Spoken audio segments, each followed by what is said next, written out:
So I think those are just fun facts of the hosting.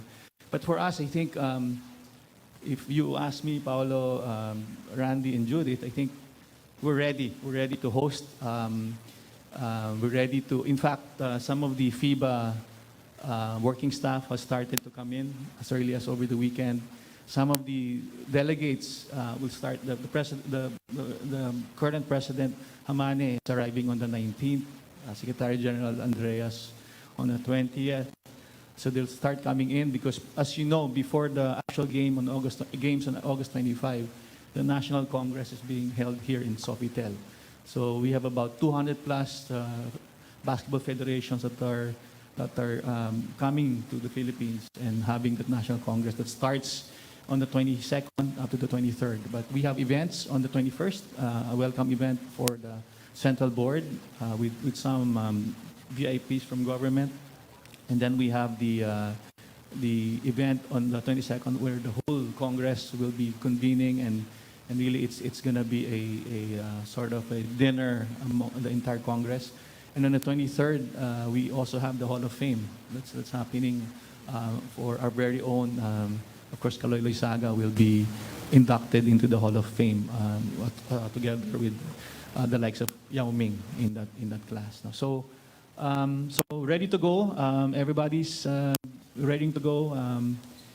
Praying for all the support, especially from media, and making sure we're able to host. I'm hoping the best World Cup ever for FIBA in terms of not only showing the world that we can host a global event like this, but really the hospitality of the Filipino people, the smiles, the generosity of our people. I'm sure they'll feel that. No? So it's not just inside the courts, inside the venues, but outside the venues when they go around and see our country, how beautiful a country can be. And really, it's going to be, it's not just SBP doing that. It will be the entire country that will be helping us host this the best way we can. Thank you very much, Sir Al. I love the words, we're ready, can't wait, let's go. And you mentioned fun facts a while ago, and I think that's the perfect segue, Randy and Judith, because after hearing that from Sir ASP, I think now is a perfect opportunity to up our excitement for the FIBA World Cup to maximum levels. Now, to do that, and we implore everyone to watch this Gilas Pilipinas TVC.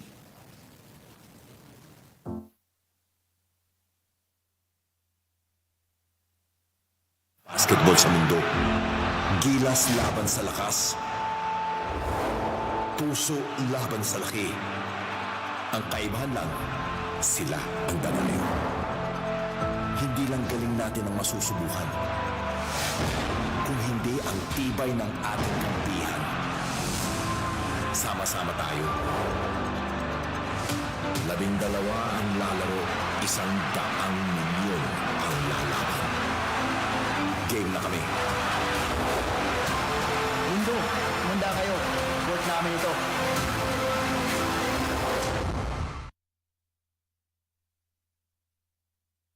We are about to have is probably a once-in-a-lifetime event in the Philippines. So if we can, we have to see the games live and in person because nothing beats watching FIBA Basketball World Cup live.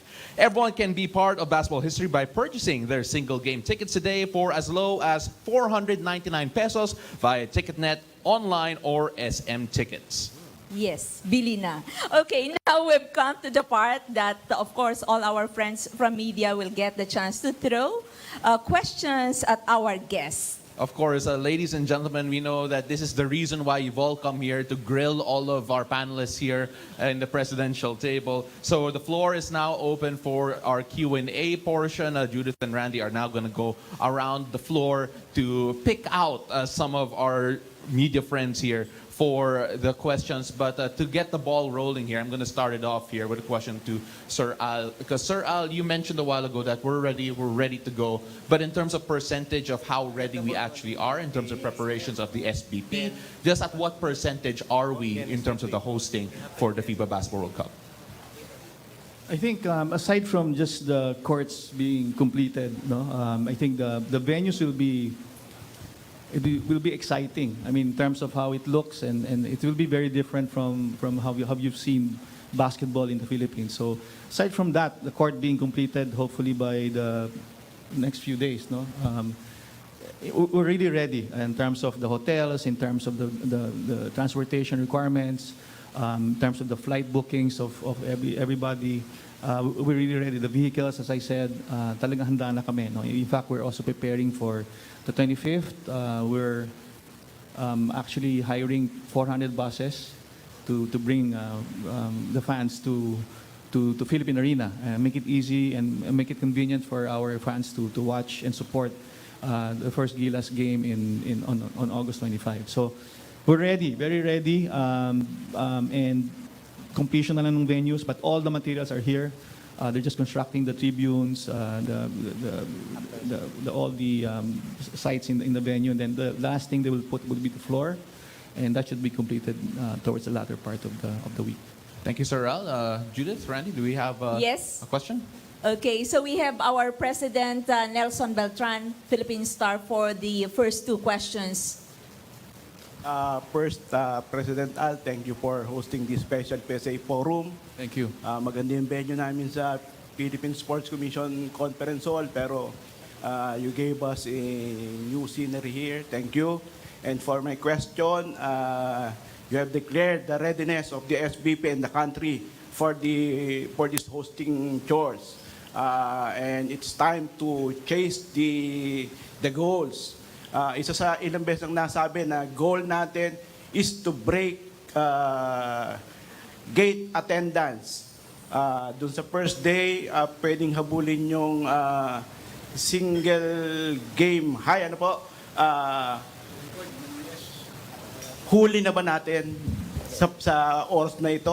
Abot naman ng ticket sales? I'll also ask Erica to chime in, but yes, I think we're really confident that we will surpass that. In fact, ang gusto ko makita nga, if we can reach the 50,000 mark, hindi ko lang alam kung papayag si Com Willie na mas malaki yung aming attendance kaysa sa PBA, but Com Willie, thanks for all the support. But I think we want to achieve the 50,000 mark at least, no? And we are, as I said, we've hired 400 buses to help our fans to go to the games to make it more convenient. With your support, everybody in this room and your friends, your family, if you can really be with us on that day, that will be really significant. The entire FIBA Central Board is going to watch. In fact, some of the attendees of the Congress will also watch. When Dirk Nowitzki was here the last time, as you know, during the draw, he said that he will not miss it. He will not miss it. He will be here on the 25th. Since he's also attending the board, he will not miss that event. So everybody's looking forward to it, even FIBA. And that's the reason why we still decided to keep a game in Philippine Arena, right? Because that's the objective, and we'd like to put the Philippines also on the map in terms of FIBA attendance. And I think if we can reach 50, mahirap ng, I'm not saying hindi ma-surpass, but I think it'll be very difficult to do so, no? But again, targets, goals, and records are always meant to be broken, but I think we're hoping that we can really reach that our aspirational numbers beyond 50. And of course, the bigger goal is for Gilas to be the best Asian team and make the Paris Games. Siyempre, makikita natin yon doon sa game na. Pero, President Al, what is your gut feel?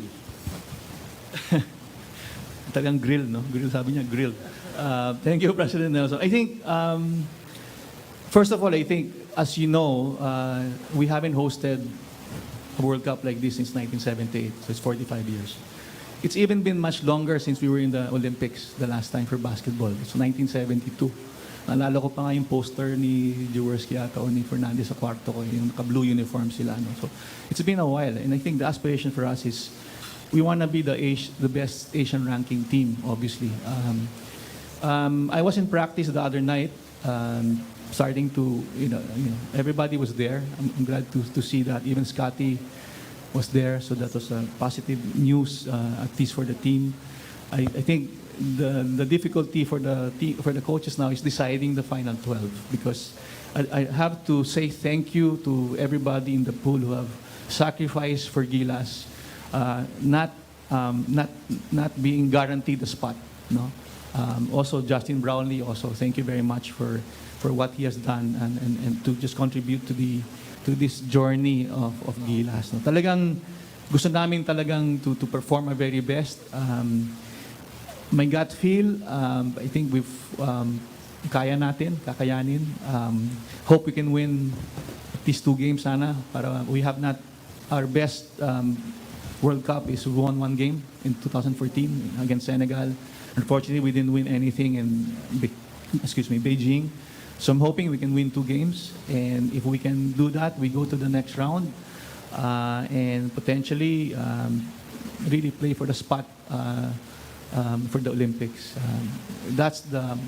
I told it to the team the other night when I was there that it's also the prize also is a spot in the Olympics, which again we have not been there since 1972 from a basketball point of view. So I think alam ng team na yun ang gusto nilang mangyari, and if we can achieve that, that will be great for the country and for basketball. Thank you, Sir Al. Our basketball-loving Filipinos will surely break that record. So for the next questions, dear friends and colleagues, you are invited in front. Please limit your questions to 2 most important, of course, sensible questions, and I think 1 follow-up. No? So please state your name and your organization.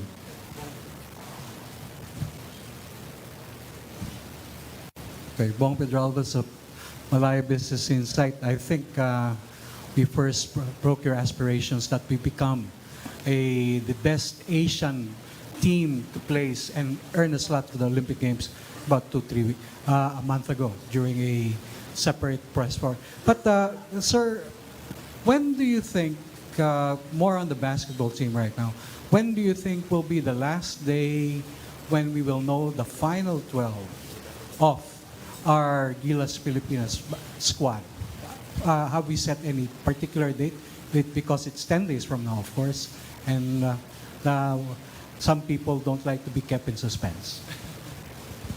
Thanks for that question. Well, some people want to be in suspense. I think the deadline from a FIBA point of view, I mean, we have the pool, no? Alam naman ng Yes. FIBA yung pool. Yes. But the deadline date for us to submit it is August 23. 2 days before the opening. 2 days before the game. That's when the team managers and the technical teams meet up and declare the final lineups. I know other countries have done so, but I think it's very hard for the coaches to really make the decision. I think these next 3 games that the friendlies that we're playing, 18, I think we're playing Ivory Coast, 20 we're playing Montenegro, and 21st we're playing Mexico. I think that will. Always a closed door, Sir Al. Sorry? Closed door? This will be closed door. It's closed door, because we also have to ask permission from the teams we're playing with, no? And I think unfortunately it's closed door. But I think based on those games, I think it will really solidify in the coaches' minds the final 12. Okay. Ma'am Erica, a question regarding the organization, operations. We were asked, Sir Al was asked earlier, what is the percentage of the readiness of the local organizing committee to host? So is it 99.9%, 95%? Your own observation of being on top of practically everything. Okay, percentage-wise, I would say we're at 95%. So we're almost there, but it should be noted that that last 5% is similar to the last 2 minutes of a basketball game. Meaning, even if it's just 5% of the 40-minute game, it's the most important 2 minutes, right? So I think that's what we have to keep in mind. We're almost in plug-and-play mode. As I said earlier, we've entered the venues already, so we have it under our care at this point, and we're setting it up to meet the standards that FIBA is expecting of us. So that's where we are right now. What is the remaining 5%? Is it the same as what Sir Al said earlier about putting in the courts, etc.? Correct. It's really setting it up already. So we have all the materials. Most of them were prefabricated. So it's a matter of installing these items on the court. And obviously, we have a 10-day period to do that because we can't do that all at the same time. One has to come after the other. There's an order to follow. So that's what we're doing at this point. Okay. Yes, sir. Sorry, just to add to that, I think it's parang project management ng construction. It's really well planned out naman May across the timetable. 3 venues. And it's a new floor, new backboards, and I think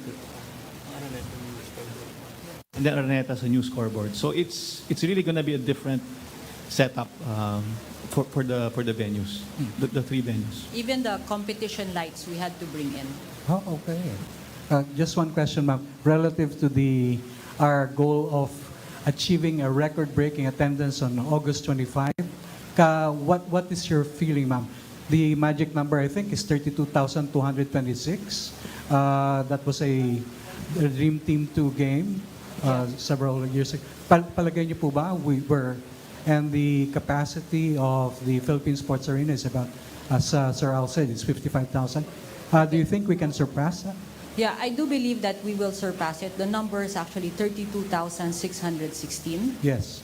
And we should note, however, that even if the capacity of the arena is 55,000, with the setup, the unique setup that is required of us, the seats are down to 46,000. Okay.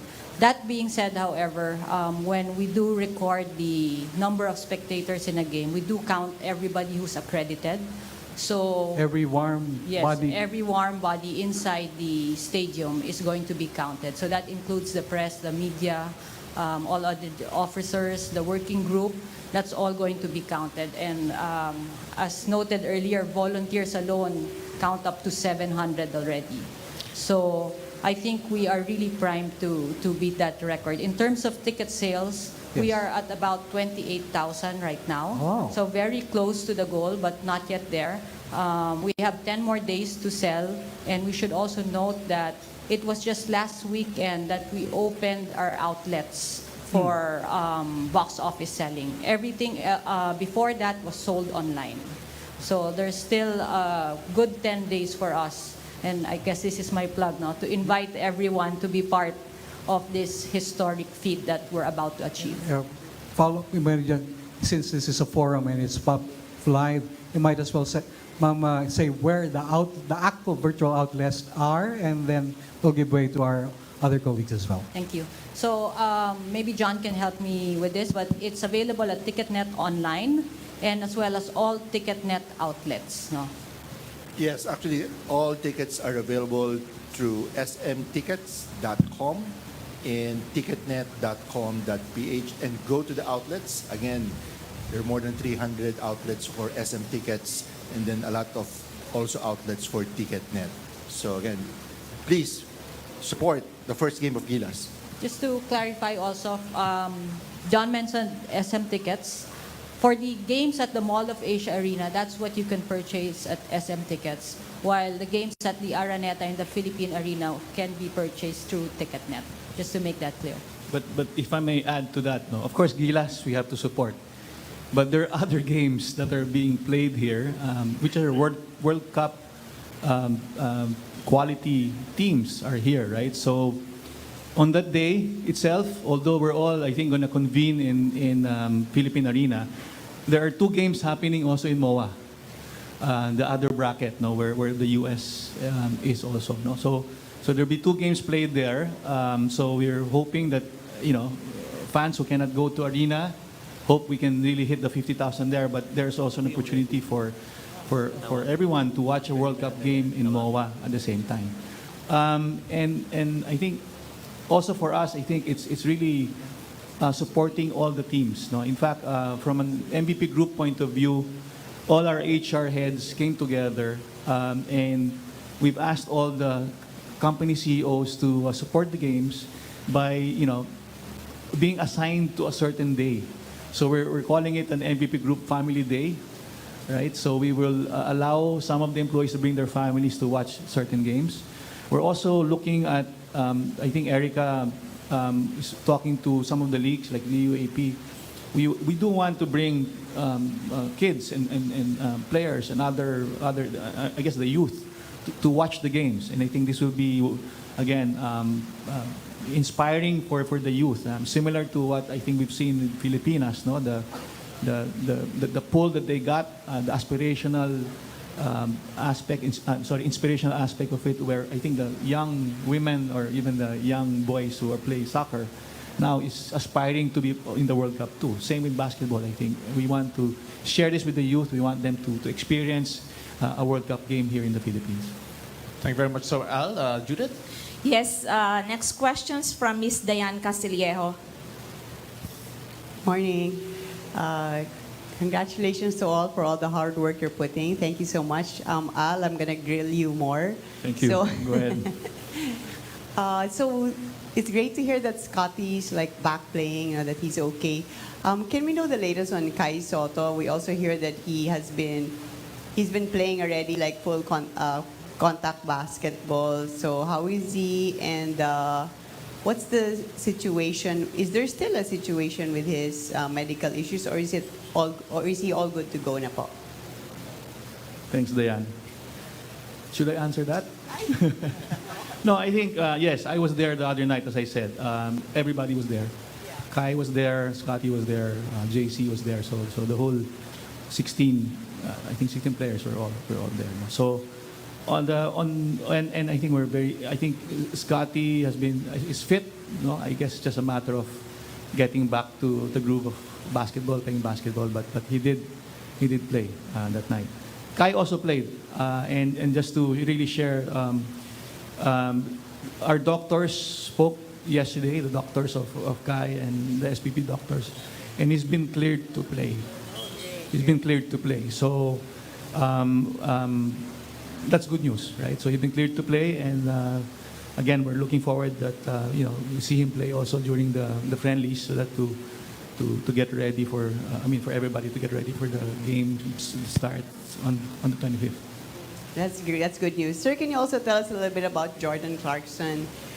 We hear that he's really, of course, such a team player, getting along with everyone, and such a regular guy, sabi nga ni Coach Jot. Can you tell us about him and how he's been going in the practices? Yeah, he's just been one of the guys actually in practice. In fact, hindi yung sa kanya lang lahat ng bola, tira ng tira. Hindi, no, I think he was working through the system. He was understanding also what from an offensive defensive point of view what Coach Chot and Tim and Jong Yuchiko wanted him, the team to do. So he was one of the guys. He was although I saw one, but they said in previous practices, iba yung NBA player. May mga certain they see certain things in the court and they do a certain pass or na parang paano nyo nakita yon, right? And I saw one of that last Sunday, and I think that's how you are if you're an NBA player. I think you see the floor differently and you see the opportunities. So definitely he will elevate our team. He will be a great contribution, obviously, and aside from that, really is an attraction to the games. As Jan said, even FIBA wanted him to do that marketing material that promoted the games. No? Yeah, thanks, Al. That was really a nice ad. I really enjoyed it. Congratulations, John. I wanted to ask about some of the pre-game activities, maybe the opening ceremony, the show. Is there anything for the fans who are going to be heading to the Philippine Arena? Is there going to be a show, or what time should they actually go there? And can I also clarify about the buses, if it hasn't yet been mentioned, the pickup points? I'll leave it to Erica, but just to say that there'll be two games then, no? Yeah. You have the 4 o'clock game, Yeah. Italy versus Angola. Yeah. And the opening program show starts about 6 o'clock, 6:15. And the actual Gilas and Dominican Republic game starts at 8 p.m. So I'll ask Erica to explain the whole program. At the same time, we do have a partner for that game. Have they come out with their ads? Jollibee. So Jollibee is partnering with us, and I think everybody who watches the games will get a free hamburger. Wow. Not on the venue, but Oh, not in the venue. but you will just show your ticket and go to any Jollibee and you'll get a free burger Every person who watches the game, who buys the ticket, on the 25th, Philippine will, Arena game. will get a stub and be able to get a free burger at Jollibee. Yeah. So let's wait for them to launch it. But Great. Miss Erica?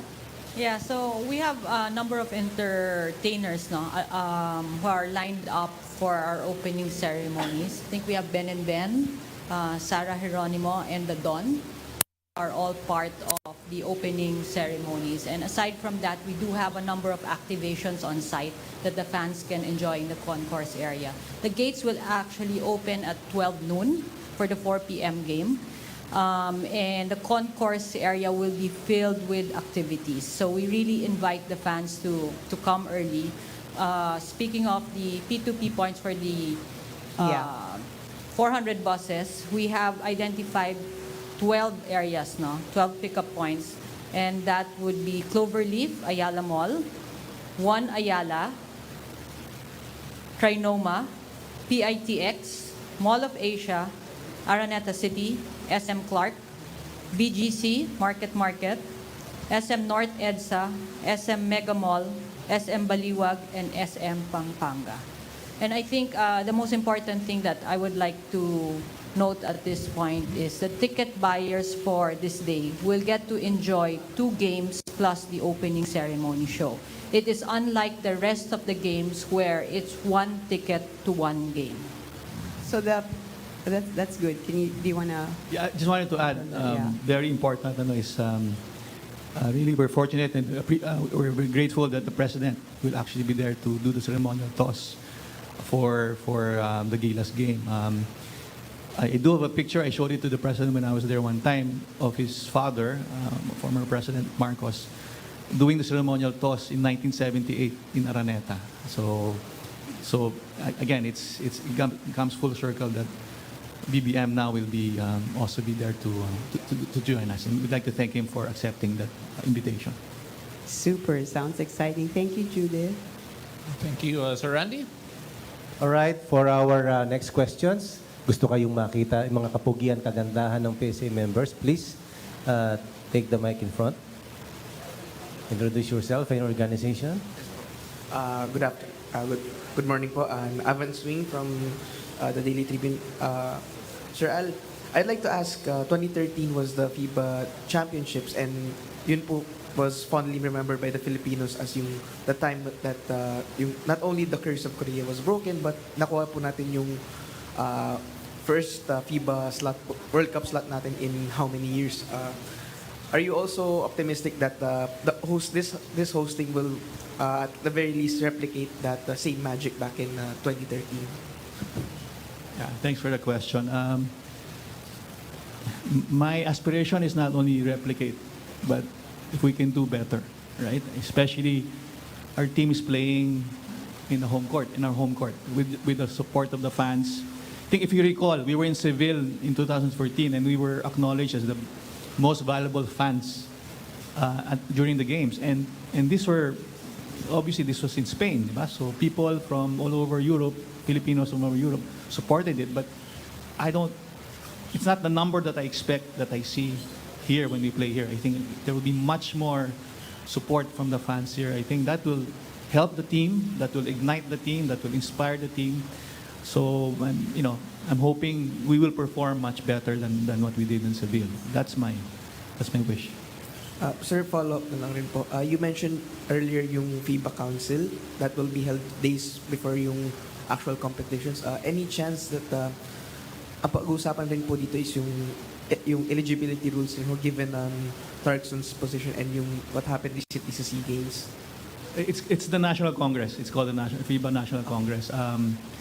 It's really electing the next board for FIBA that starts this year and the next 4 year. It's a 4-year term. It's actually the turn of Asia to become president of FIBA. But it's really more the Congress is more going to discuss the strategic plans of FIBA moving forward. So I'm not sure whether the eligibility rules will be discussed at that time, but definitely I think for these games, the Jordan status will remain the same. But we're working around that, and I think the Congress is really more like a strategic body that will now bring FIBA forward the next 4 years. The concrete plans, the strategies, the calendar for the next 4 years. I think those are the things that we discussed in that Congress, and many more. So it's almost 2 days of meetings. There's a plenary on the first day, but there'll be also breakout sessions on the second day. Great, thank you. Thank you. All right, thank you very much, Sir Al. Okay, we're doing this fast-paced one, no? So, one question na lang, no? Yes. Limited na tayo to one question. And siguro kami na pupunta. Dito na lang. Oh, sige. James, isa lang, ha? Isa na lang. James, isa lang. Good morning. Isa lang. Good morning, Mr. Anpalio. This is directed to you. Well, Yes, sir. the Philippines competed 6 times in FIBA World Cup, and this is the 7th time under your administration as SBP. Now, I understand... I didn't know that. Yes. I understand the Philippines, the Gilas Philippines prepared long enough to polish and refine their skills to perfection. Now, what can you expect to the Philippines? Can they figure prominently in survive, overcome, and tremendous pressure, and at the end of the day, emerge victorious? Sorry, pakiulit na. Hindi ko nakuha lahat eh. Can the Philippines survive and overcome tremendous pressure, and at the end of the day, emerge victorious?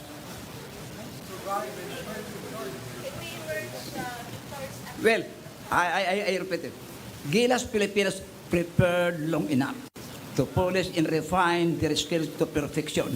Now, the question is, can Gilas Pilipinas survive and overcome tremendous pressure, and at the end of the day, emerge victorious? Well, first of all, I think I'd like to thank the PBA again, right? For they made a sacrifice to release the players to the pool as early as May. But you know what happened from May, right? There are injuries that happened and so on and so forth. But I think if you watch the games in China, I saw a different team competing there, especially on the defensive end, right? I think we were, again, I'm not a coach, but I saw that the defense was much better, right? It's also the experience, I think, of playing against an African team, a Latin American team. So that's important. And that has always been the plan of the coaches, to experience that level of competition. Yung bungguan, iba eh. In fact, when I saw practice the other day, they were grabbing Jordan. Grab dito, ganyan. Ganon ang FIBA eh. Sa PBA, maybe NBA, foul yun. But in FIBA, it's not. So, but he was not complaining. I think it's that kind of experience that's needed for us. No? Now that I think we have a pool of 16, final 16, and we have to have a difficult decision. Catch more updates on preparations for the upcoming FIBA World Cup only here on One News. And those are the top business stories of the hour. Join us again at 2 p.m. I'm Diego Castro. We are One News. The FIBA World Cup starts August 24. Support Gilas, support Team Pilipinas, watch, buy tickets, the biggest sports event of the year.